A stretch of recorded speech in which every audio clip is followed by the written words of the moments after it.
Ano yan?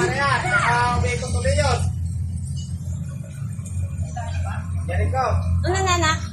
Balik lang kayo ng mobil. Tanggalin pa yung kanyon.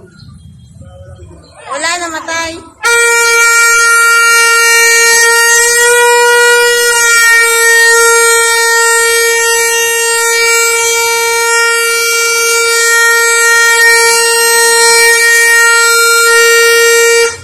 Wala malang paputok ano.